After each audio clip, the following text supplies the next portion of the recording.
Saudara-saudari yang terkasih dalam Kristus, kita baru saja merayakan sukacita kebangkitan Yesus. Pada minggu yang lalu dalam bacaan Injil, Yesus menampakkan diri kepada murid-muridnya.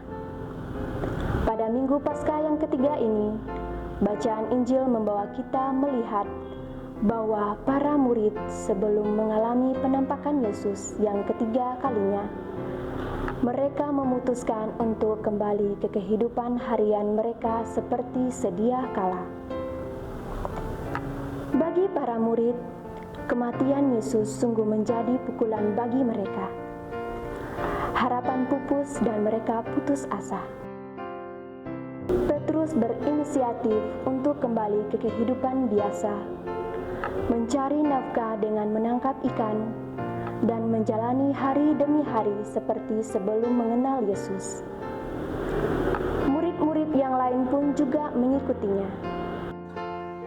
Pada saat mereka sudah kembali dalam kehidupan sehari-hari itulah, Yesus mendatangi mereka.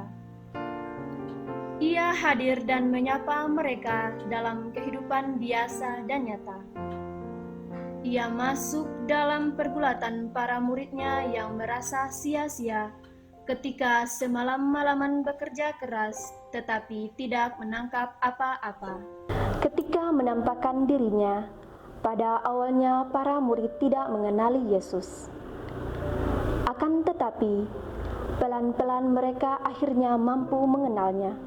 Hal ini dimulai oleh Yohanes, murid yang dikasihi Yesus itu berkata kepada Petrus, "Itu Tuhan." Maka Petrus dan murid yang lain pun segera datang kepada Yesus, yang ternyata sudah menyiapkan sarapan untuk mereka. Yesus hadir dengan cara yang lembut dan ramah. Sikap itu melanjutkan ketiga kalinya ia sudah mengucapkan damai sejahtera kepada mereka dalam dua pertemuan sebelumnya. Dengan beberapa cara seperti makan roti dan dua ikan, Yesus menunjukkan bahwa ia adalah Yesus yang mereka kenal. Walaupun dalam kondisi yang berbeda, ia tetap menerima dan menyertai mereka yang pernah gagal setia padanya. Yang mungkin paling merasakan kegagalannya ialah Petrus yang menyangkalnya. Akan tetapi, Yesus kembali menyapa Petrus.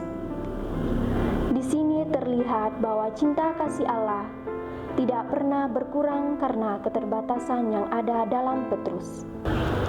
Sesudah sarapan, Yesus memberikan pertanyaan tentang komitmen Petrus dalam mencintai Yesus dan kesediaan Petrus menggembalakan domba-dombanya. Petrus yang sebelumnya sudah memutuskan untuk kembali ke kehidupan yang semula, akhirnya bangkit kembali.